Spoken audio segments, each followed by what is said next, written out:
Hello, everyone, and welcome to another episode of Six Figure Souls Doing Good and Making Money, an online summit. I am your host, Camille Miller. I am the founder of a global network called the Natural Life Business Partnership for Soul Centered Entrepreneurs.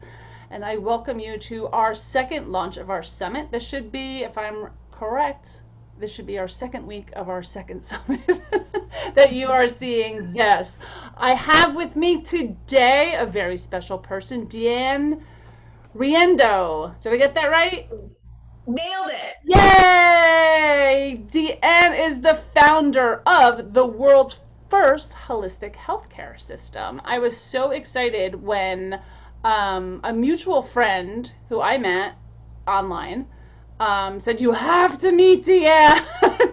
She has your brain, like she has your world. And I'm like, oh my gosh. And we connected, and then I wanted you to be in the summit, and you have such a great story of Thank you. connecting. And I should mention that you are out of Alberta, Canada, if I'm correct, right? Yes, I am. Yes. Okay. Well, can you share a little bit of your backstory before you took on the world? Thank you. Yeah, absolutely. I mean, I had a pretty average childhood, but here's the thing: I was really sick, so I was chronically ill my whole life, and I also had a near-death experience when I was 5. You guys remember the Jawbreaker candies? Well, I was eating a Jawbreaker candy, and my dad said, "DeeAnne, go sit down before you choke." And I turned to go sit down, and I choked. So this jawbreaker was lodged in my throat. My dad came and did the Heimlich, and I remember thinking, oh my gosh, my head's gonna pop off. He couldn't get it out. So I went limp in his arms. I went unresponsive.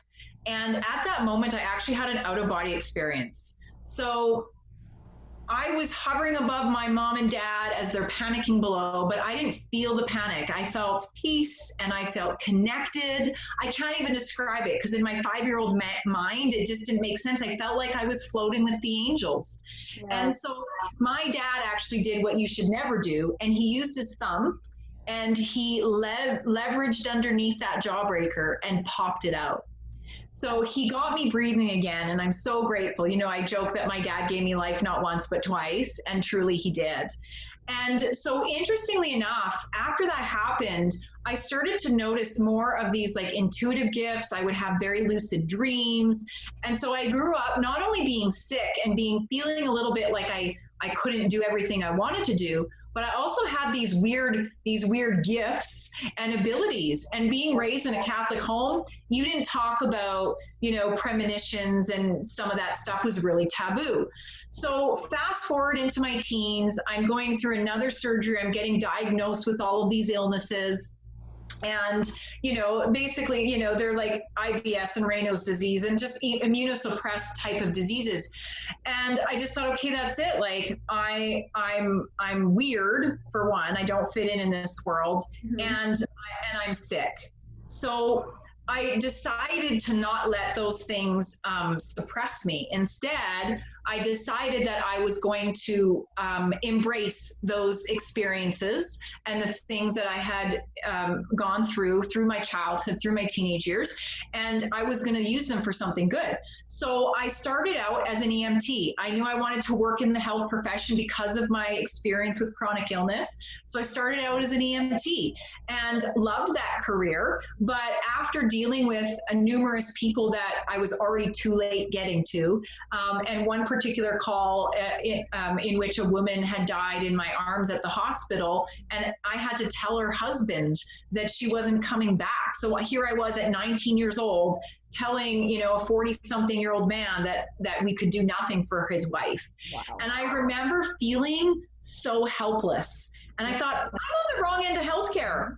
So that started to change, and I ended up going into teaching. I taught in health sciences for 7 years. And interestingly enough, as I was teaching a class on prevention one day, I heard this voice inside my head, and it said, DeeAnne, you're not doing anything about your own health.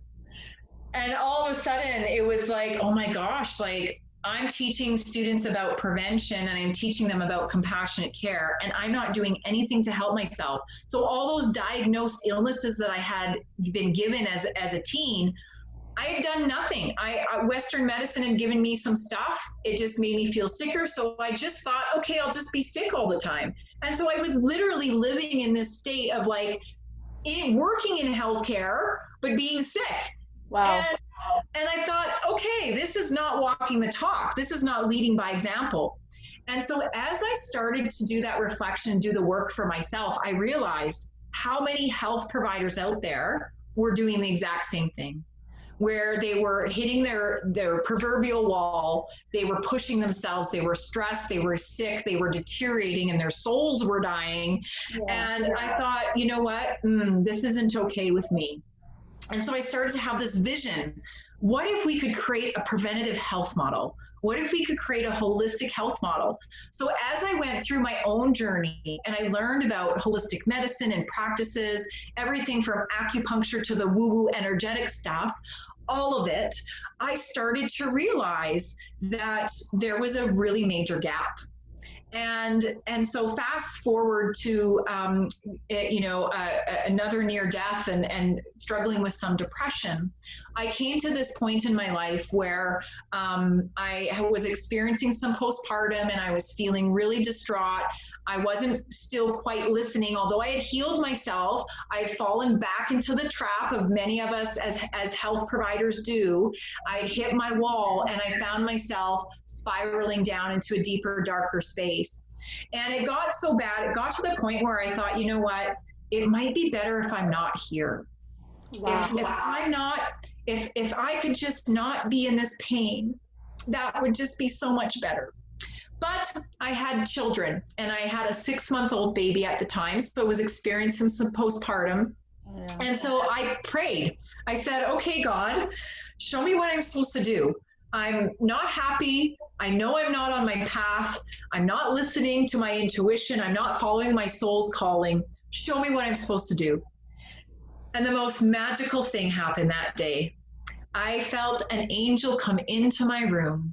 And I was shown this incredible vision of what I could do. And I was told I would create community. I was told I would create educational programs. And so I saw this massive vision, and it was to create a holistic healthcare system. Wow. And so that was like, oh my God, that was a pretty big day for me. It was so compelling. I got up the next day and I started Your Holistic Earth. Wow. And so that was over almost 7 years ago now. So that was kind of the backstory and how I came to be and get to where I am. Yeah. So tell us a little bit about your holistic health, because I know it's your baby. It's mostly out of Canada. You want it to be worldwide, right? And it's providers that it's also, is it a nonprofit? So we have a non-for-profit leg. So our organization is in 2 branches. So we have a public branch, and our public mandate is about awareness, so education and teaching people about what is out there, how to discern what's best for them. We also work on advocacy. So how can we advocate on behalf of the clients, sending letters to government, advocacy work for people when they're having difficulties with their physician. And then of course, we also want it to be accessible. So we have subsidy programs in place, and that's where the non-for-profit comes in. And so our non-for-profit is called AIM. It's the Association for Integrative Medicine and Holistic Healing. And that non-for-profit is geared towards the public, to support the public, to be able to give them access to the healthcare, because that's the thing. I mean, even in Canada, we oftentimes have to pay out of pocket, just like in the States, for services. And so we just want to make it more accessible for people. So that's one branch. And then the other branch is consisting of health providers and businesses. So we have an open door policy in our community. We do have certain requirements that we invite people to meet because we want to raise the bar. We want people to see holistic practices as extremely credible and real, right? We are, yep. Heal. I've seen miracles because of people that have chosen to really believe in holistic medicine. So our job there is to create opportunities for businesses. Our job there is to nurture the businesses, give them what they need, give them the tools they need, and the support that they need so they can have really viable businesses. Because like I said, what happens is people who are in the healing work or are healers, we tend to give everything away until we are exhausted and depleted ourselves. And you know, I did it even just 3 years ago. I did it again because I was pouring into the community, and I was like, I hit another wall, and my health declined because I wasn't walking the talk in terms of putting myself first.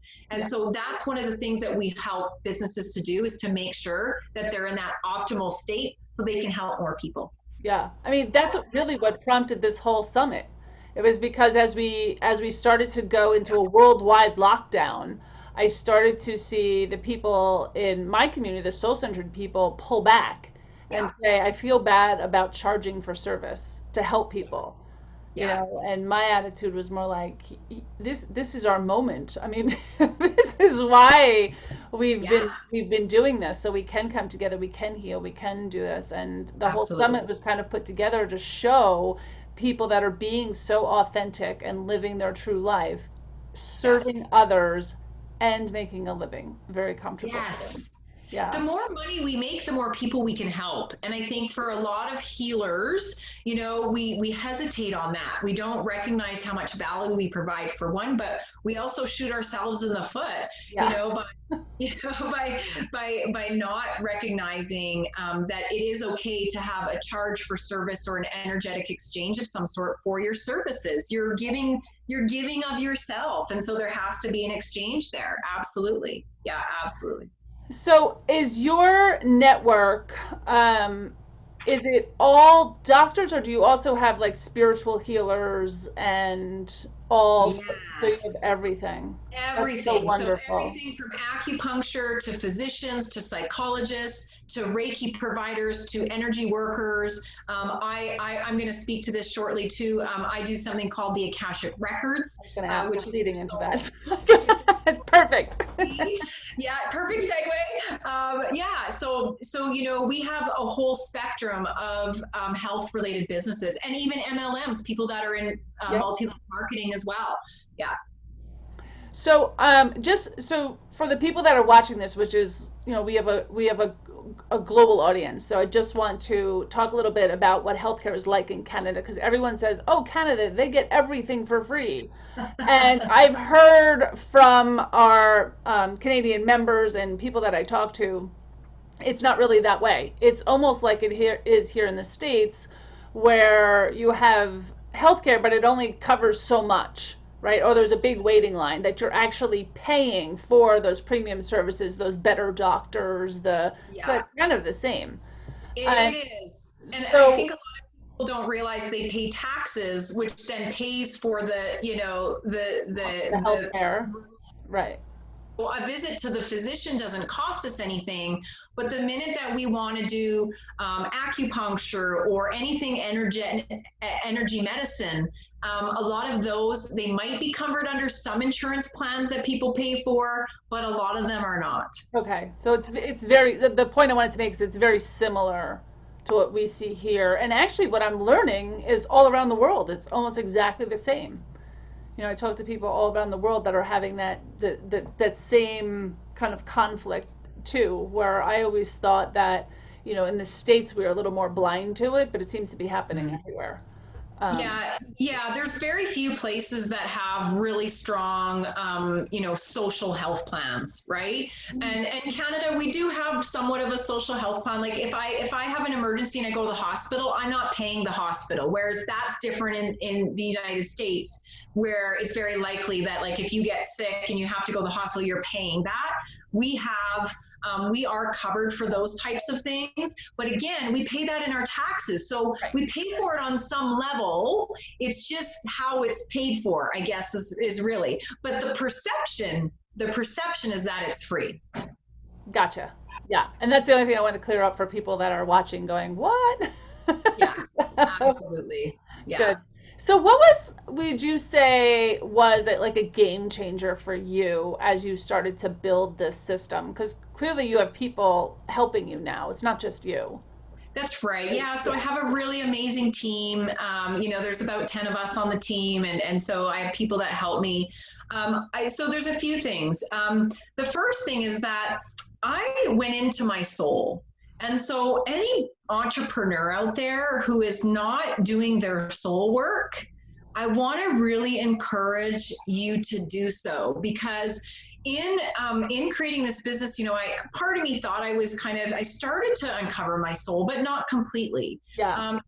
Really major digging and a lot of self-discovery and work and connection with that spirit that really has allowed me to create this vibrant business and a strong, successful business. So that was number one for me, because without that, that piece, I would still be floundering, I'm sure.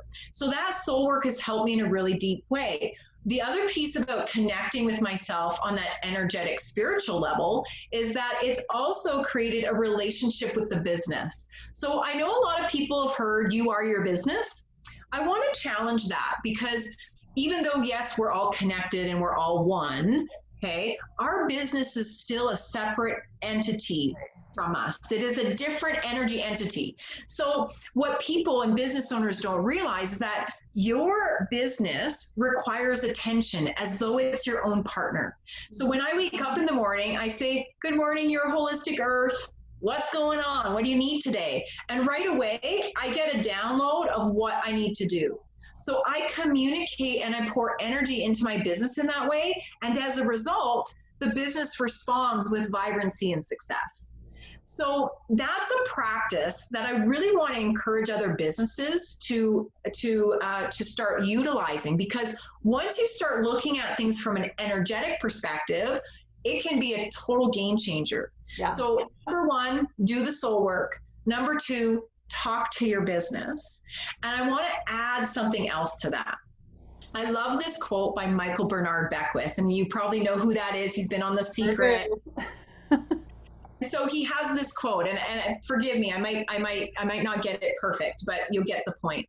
It says, when you begin to believe more in what you don't see than what you do see, then what you do see you won't see, and what you don't see you will see.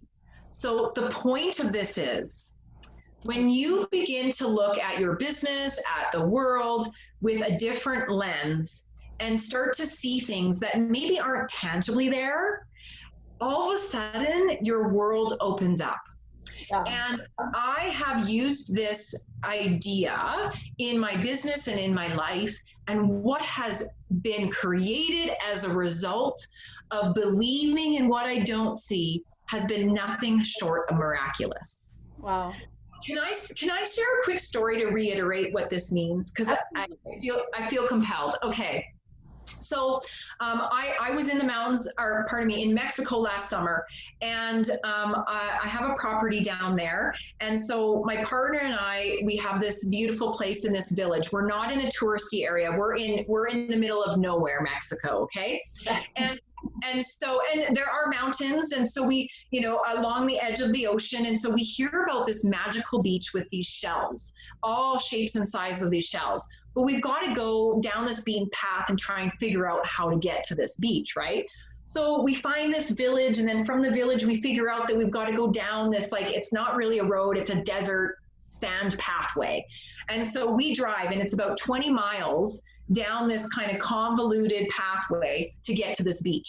Now it is plus 42 degrees Celsius. So I don't know what that is in Fahrenheit, but plus 42 degrees Celsius is hot, okay? And so we get to this beach, we finally found it. There's not a soul in sight. We were by ourselves in the middle of this beautiful country. And so we get out, we collect these shells, and we jump in the water to cool off, but we know that we're not gonna last because it's super hot. So we hop in the truck to leave. Well, the tires begin to spin. We can't go anywhere. And the harder we try, the deeper we sink. So here we are stranded in plus 42 degrees Celsius in the middle of the desert. And I have watched Narcos Mexico and Drugs Inc. the whole flight down to Mexico. So all I'm thinking is oh my God, the cartel's going to find us and we're going to be dead. It's funny where our minds go when fear comes in, right? And so of course, fear's coming in and panic's coming in. And we're like, what are we going to do? And we're grabbing our phones thinking, we've got to try and get a hold of somebody. There's no cell service, okay? We are not getting through to anybody. And so I get to this place and I'm like, wait a second, DeeAnne, you're not seeing all the possibilities here. Like, take a deep breath and calm down. So I remembered this quote from Michael Bernard Beckwith, and I thought, wait a second, I'm not seeing all the possibilities. So what did I do? I started to pray, as I do in many difficult situations. I said, okay, angels, I said, we need a solution. Can you please come and help us? Because right now we're packing whatever water we have for a 20-mile hike through the desert mountains to get out of this situation. And I'm thinking it is a deathly situation. Like, we're going to die of heat stroke, right? Like, that's how serious it was. And so I'm praying and I'm praying. I didn't walk for more than 2 more minutes. And over the horizon comes a white 1-ton dually pickup truck with a winch on the front. Like, in all of Mexico, I'm sure this was the only truck with a winch on the front, okay? So this truck comes down the road. It's a man from Oregon. He says he's decided to come down there to stay all year because he doesn't like Trump. So he's decided he's going to come and stay all year round. And he just happened to go get groceries. And what are the chances that this would have happened at this particular time? Yeah. If I got caught up in the fear, and we would have probably still been at the truck in panic mode versus to walk down the path. If we would have walked down that path, we would have missed him. And so it's so divine in believing in what you can't see. I didn't see the possibilities that a white truck with a winch on the front capable of pulling our truck out. I couldn't see that possibility because in my mind, we were going to get to that village.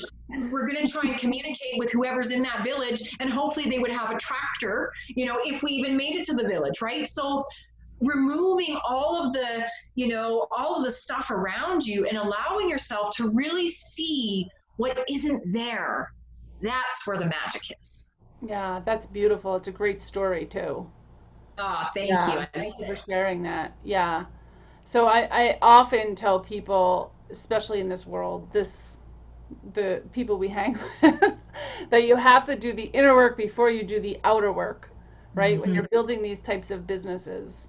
Yeah. And it's really interesting when you were saying that you talk to your business. I don't think I talk to my business, but I definitely see it as a different entity, and because it is. But I have like a space in my home. This is it. But when I'm here, I'm like, it's part of the business. But I also turn it off. Like when I turn off the lights and leave, that's when the business is closed. So it opens and it closes, even though it's in my home. It opens, it closes, I know, and there's mornings that I wake up and just say, what's the highest good I can do today? It's not just putting in the hours. And an interesting thing during this week that I've been, I don't even know where I read it or heard it. I have no idea.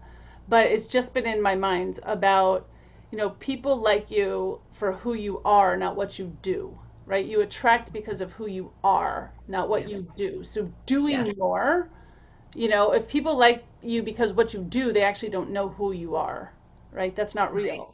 So it's just kind of this, like when you're just good and you're being who you naturally are, that's when I see everything kind of flow towards me. That's beautiful that you're already intuitively connecting with your business, right? So just because you're not having a conversation, but I'd encourage you to try that and just to see what energy shifts you notice and what information comes to you, because I'm telling you, as a business owner, if you're not tapped into your intuition, you're going to go down all sorts of rabbit holes and it's going to take you longer to get to where you want to go. Absolutely. So there really is some magic in doing that soul work and tapping into that intuition and tapping into the energy that can open up the pathways. And here's the magic. You talk about businesses who do, and they're going really hard and they're pushing and they're pushing and they're pushing. That was me. Okay, that was me. I was hustling. My poor kids hardly saw their mom because, if I got them to bed, I was back in the office, right? And so I've learned that there is a magic to slowing down to move ahead. And so a coach of mine, Christine Monahan, she's brilliant. She's the one that really enforced that, because I was going full steam ahead, hitting the walls, getting frustrated, not getting the sales, feeling like I was trying so hard. Well, that trying energy is low vibration. So if you want to have success, you can't be in a low vibration state or lack in order to get what you want to get. So slowing down to move ahead has been something that I've really used as a mantra. And it's beautiful because I have really full days, but I only work 5 hours a day. Yeah, right? True. And that, I probably pack in 15 hours of work into that 5 hours. Right. But I've created that for myself so that I can take more time to digest, to reflect, to take care of this, which I wasn't doing before. Yeah. And so in taking care of this and taking care of me and my spirit, everything else just comes in all forms of abundance. It's the key to manifestation, right? Because as soon as we allow ourselves to get to that vibrational state and we do that soul work, that's when the manifestation really starts to happen. Absolutely. Absolutely. I think I tell people, either in my group, but more if I'm working with them one-on-one, that if you're looking to get somewhere quick or big leaps, it's just not how I work. You may have a big leap, but I'm not saying, here, these are the 10 steps I'm going to teach you, and you're going there, because I think it's so different. I think when you're building something that's very authentic, it has to feel good. You have to know if it feels like that's the right step.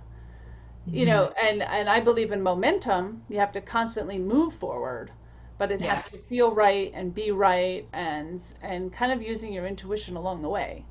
Right? Yeah. So you're feeling it. If it doesn't feel good, okay, back up. Let's go in a different direction. Yeah, and I think sometimes the ego mind comes in. I've made ego-based decisions, even though my soul was like, no, DeeAnne, don't do it. My ego's like, yeah, you should do it. And then guess what happens? It doesn't go so well. And so in building that relationship, like I said, talking with your business, you also have to talk to your ego mind and say, you know what, ego mind, is this really what I need for myself? Is this really what the business needs? And if it's not, you say, thanks, ego mind, I've got this. Get your ego mind to step aside and tell your ego mind, you got it, okay? Yeah. That has been a game changer for me too, because I would make these ego-based decisions based on like, ooh, this will look really good, and this might give us some more credibility, but they were ego-based decisions. So now I make much more soul-based decisions, and it feels a lot better. Beautiful, beautiful. So what do you see as next for you? I know that you're a speaker, you're an author, you're a Akashic record reader. Yes, all these wonderful things. What do you think's next? Yeah. Well, we are in transition with Your Holistic Earth. We're actually going to be hosting a special competition. In fact, it will be going on while this is being distributed to all the viewers. And we are actually gifting away the company.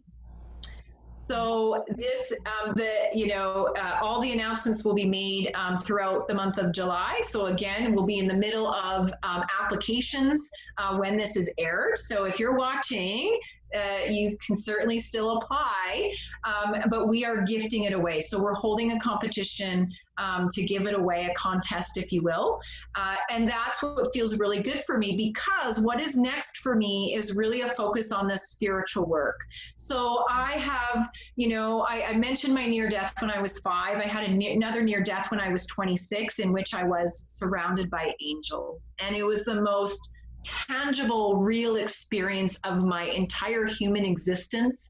It was one of the most profound and enlightening experiences I've ever had, and it was the most euphoric experience I've ever had. So I got to firsthand witness angels. Like, it's unreal. And so since then, I've been on this soul journey, and it's taken some time. We're humans, we take a little while to learn. but I have been focusing on doing the Akashic records kind of on the side as I've been running Your Holistic Earth. Right. And the Akashic records, that's your soul's library. That's your book of life. So we can tap in to all of the knowledge and information and wisdom that we need to help us understand why we're here the meaning for ourselves and our lives and all of that. So the work I've been doing has been absolutely profound, and I am being called to continue down that path. And so, we have to be willing to let go of some things in order to open up the pathways for others. And so I'm in this place of, I will still be working with Your Holistic Earth for a couple of years still, but in a different capacity. So that way I can really show up in the spiritual work that I do. And that just has been so heart-filling and so beautiful. And so I know that that's the pathway for me. And you mentioned, I am a speaker. I love to speak, and I've traveled internationally to do so. But I also am an author, and so I have more books to be writing. So I'd like to focus on that a bit too. So that's kind of the pathway. I'm kind of shifting gears a little bit as I move more into the spiritual practice that I operate. And so that being said, that's the direction of where I'm going. Beautiful. I can't wait to catch up and see where you are, like in a year from now. Yay. Thank you, DeeAnne, for being a part of the summit and sharing your story. It has really been wonderful to Thank you hear so your much. journey. Well, thank you so much for having me. I am so inspired by what you're doing. I think it's incredible. And I think that, the more businesses that understand the beauty and the magic of earning good money while doing amazing work, it only continues to help people in their healing journey. Again, that ripple effect is massive, right? And so the more you honor yourself, the more you honor your business, the more you honor the people around you and those that you wish to serve. So kudos to you for doing what you do. Thank you so much for the opportunity. And I hope all of you watching have gotten at least a few golden nuggets out of today. Absolutely. Thank you. Thank you so much. Bye.